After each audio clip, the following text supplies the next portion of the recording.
আমরা জানি মৃত ব্যক্তিকে কবরস্থ করলে মুনকার নাকির ফেরেশতারা জিজ্ঞাসাবাদ করেন। প্রশ্ন হলো, যারা প্রবাসে মৃত্যুবরণ করেন তাদেরকে কবরস্থ করতে মাঝে কয়েক মাস পর্যন্ত সময় লেগে যায়। সেক্ষেত্রে তাদের সওয়াল জবাব কখন এবং কিভাবে নেওয়া হয়? কবরের সওয়াল জবাব এটা অদৃশ্যের বা আলমুল গায়েবের যে বিষয়গুলো আছে তার মধ্যে একটা।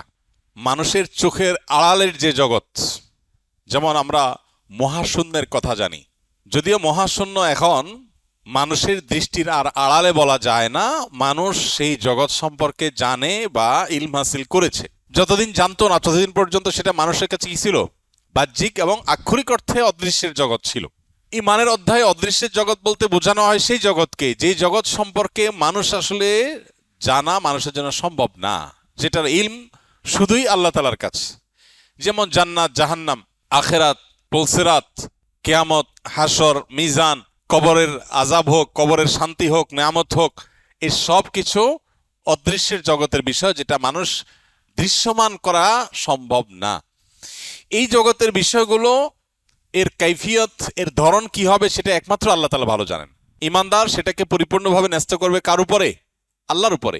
কারণ আমরা যদি বোঝার জন্য বলি, মহাশূন্য সম্পর্কে যতদিন মানুষ জানতো না, যতদিন মানুষ আবিষ্কার করতে পারে নাই, তখনকার কথা বলছি, তখন যদি কেউ বলতে মহাশূন্যে এরকম হয় সেরকম হয়, মানুষ ভেসে থাকে, পড়ে না, মধ্যাকর্ষণ নাই, হান নাই, তান নাই, এটা যদি বলা হতো, যতদিন এই তত্ত্ব আবিষ্কৃত হয়নি ততদিন মানুষকে এটাকে বিশ্বাস করত। বলতে আরে গল্প দেয়, পাগল নাকি।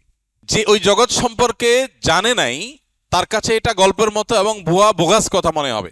মনে করেন বিদ্যুৎ আবিষ্কারের আগে, বিদ্যুৎ যখন পৃথিবীতে আবিষ্কার হয় নাই, সেই সময় যদি কাউকে বলা হতো যে এখানে হাত দিলে এই যে তিন পাখাওয়ালায়, এই তিন হাতাওয়ালায় ফ্যানটা এটা ঘুরবে, আবার তুমি এখানে হাত দিলে ফ্যানটা বন্ধ হয়ে যাবে, এখানে হাত দিলে সব লাইট জ্বলে যাবে, এখানে হাত দিলে সব লাইট বন্ধ হয়ে যাবে, এখানে হাত দিলে বিল্ডিংটা উড়ে যাবে, এটা যদি বলা হতো বিদ্যুৎ আবিষ্কারের আগে কোনো মানুষকে, তাহলে যে বলতো ওই মানুষ তাকে কি বলতো? বলতো বড় ধরনের চাপাবাজ বাবা, এরকম চাপাবাজ দুনিয়াতে আসছে, এখানে হাত লাগলে আবার ওইটা ঘুরবে কেমনে, এখানে হাত লাগলে সব আলো কিভাবে জ্বলবে, হাত লাগলে বোমায় বিল্ডিং উড়ে যাবে, এটা কিভাবে সম্ভব? এই টেকনোলজি যতদিন মানুষ না জানছে ততদিন তার কাছে এটা মনে হয়েছে হাস্যকর, তাই না? কোরআনের আয়াত তেলাওয়াত করে ফু দিলে এটা শিফার কাজ দেয়। আল্লাহ বলেছেন ওয়ানুনাজ্জিলু মিনাল কুরআনি মা হুয়া শিফাউল লিন্নাস। এই কোরআনে আল্লাহ যে আয়াত নাজিল করেছেন, এই আয়াতগুলো মানুষের জন্য কি? শিফা, মানুষের ট্রিটমেন্ট এর মধ্যে নিহিত আছে।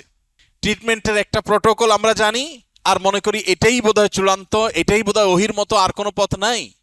ট্রিটমেন্টের আরো বহু পথ আছে। রুকিয়া, এটা ট্রিটমেন্টের একটা পথ, আমরা জানি না। এখন এই যে আমরা ট্যাবলেট খাই আর জ্বর ভালো হয়ে যায় 15-20 মিনিটের মধ্যে, যখন মেডিকেল সায়েন্সের এই উন্নতি অগ্রগতি পৃথিবীতে হয়নি বা আবিষ্কার হয়নি, তখন যদি মানুষকে বলা হতো সাদা এই জিনিসটা পানি দিয়ে খাও, 10 মিনিটের ভিতর তোমার জ্বর নাই হয়ে যাবে, বিশ্বাস করতো মানুষ? বলতো গল্প তো। ঠিক একইভাবে বিদ্যুৎ আবিষ্কারের আগে মানুষের কাছে এগুলো গল্পের মতো মনে হতো, কারণ তার কাছে এই টেকনোলজি জানা ছিল না। এখন ভয়েস কমান্ডের যুগ আসছে, মানুষ মুখে কোনো কিছু বললে যদি বলা হয় মোবাইল 2 হাত দূরে, হাই শ্রী কলমুক, হাই গুগল কলমুক, হাই গুগল আমাকে এই লোকেশন দাও, সাথে সাথে সে দূরে আছে, সে আমার কথা শুনতেছে, সে মানুষ না, শুনে আবার কাজও করতেছে। ভয়েস কমান্ডে যখন এত কিছু করা সম্ভব, তাহলে কোরআন আয়াত পড়ে ফু দিলে রোগ ভালো হইতে সমস্যা কি? মানুষ যখন কোনো টেকনোলজি না বুঝে তখন তার কাছে এটা হাস্যকর মনে হয়। আমাদের যে সমস্ত নাস্তিক বন্ধুরা বা যে সমস্ত অবিশ্বাসী মানুষেরা, তারা আলমুল গায়েব সম্পর্কে না জানার কারণে তার কাছে মনে হয় আর এগুলা গল্প।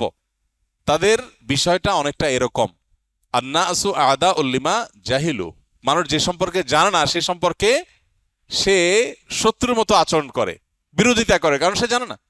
এই জন্য ভাই, কবরের আযাব এবং কবরের নেয়ামত, নেককারদেরকে বারজাখী জীবনে নেয়ামত এবং বদকারদের শাস্তির বিষয়টা কোরআন এবং হাদিসের আলোকে সুপ্রমাণিত। আল্লাহ বলেছেন ওয়া মিন ওয়ারাইহিম বারযাখুন ইলা ইয়াউমি ইউবআসুন, মানুষের মৃত্যুর পর কিয়ামতের পুনরুত্থানের আগ পর্যন্ত যে জগৎটা আছে এটাকে বলা হয়েছে বারজাখ, মানে আড়াল, আবডাল।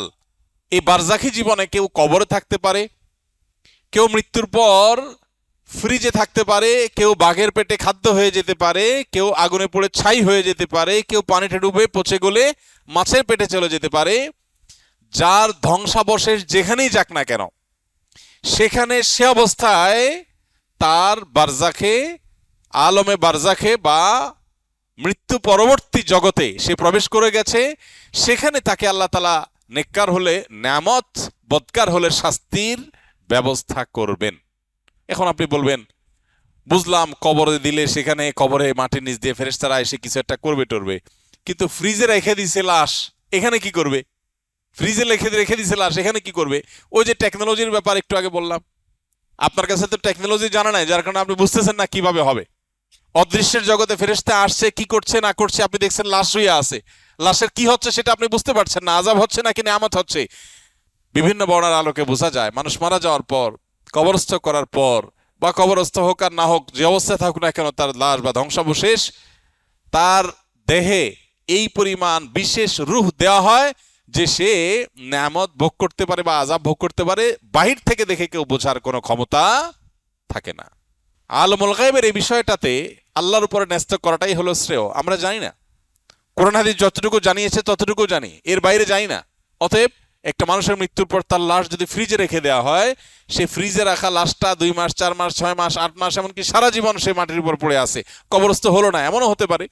যদি এরকমও হয়, এমনকি যদি কাউকে বাঘে খেয়ে তার পেটে চলে যায়, বাঘের শরীরের অংশ হয়ে যায়, তারপরও আল্লাহ রাব্বুল আলামিন তার ওই ধ্বংসাবশেষ, সেটার মধ্যে আল্লাহ তাআলা তার মানকার নাকিরের সুআল, জান্নাতি হলে নেয়ামতের ব্যবস্থা, জাহান্নামে হলে আযাবের ব্যবস্থা, সেটা আল্লাহ তাআলা করবেন। কিভাবে?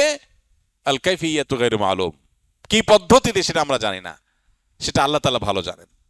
কিন্তু আল্লাহর সব টেকনোলজি, আল্লাহর সব কিছু আমরা উদ্ধার করতে পারি নাই বা পারবো না, এটা সম্ভব না। আল্লামা ইকবাল বলেছেন, জো সমঝ মে আ গই, জো সমঝ মে আ গই ও ফির খুদা কিউ কর হুয়া। যাকে আমরা বুঝে ফেলছি সব, সে আবার আল্লাহ হলে কিভাবে? আল্লাহ মানেই তো সেই মহান সত্তা যে আমাদের বিবেক বুদ্ধি দিয়ে তাকে পরিপূর্ণভাবে বুঝে রপ্ত করতে পারবো না। যাকে আমার ব্রেইনে ক্যাপচার করে ফেলতে পারছি, তিনি আবার অসীম আল্লাহ কিভাবে? অসীম আল্লাহর মানেই তো হলো যে আল্লাহর অনেক কিছু আমার বুঝে আসবে না। যেমন সায়েন্সের ছাত্র না হলে সায়েন্সের অনেক কিছু তার বুঝে আসে না। মহাকাশে বা মহাশূন্যে কিভাবে আপনার মানুষ ভেসে থাকে, সেখানে কিভাবে আপনার স্টেশন এরকম ঘুরতে থাকে, কিভাবে সেখানে ভাসমান থাকে, আমরা যারা এই সম্পর্কে পড়াশোনা নাই, আমরা জানি না। ঠিক একইভাবে আলমুল গায়েব, অদৃশ্যের জগতের বিষয়গুলো পুরা সৃষ্টি জগতের মহান সৃষ্টিকর্তা আল্লাহ রাব্বুল আলামিন ইলমে আছে। যতটুকু আমাদেরকে জানিয়েছেন ততটুকু আমরা জানি, যেটা জানার নাই সেটা আল্লাহর উপর ন্যস্ত করব। কিন্তু ঘটনা মহাসত্য, সেটা নিয়ে কোনো সন্দেহ নাই।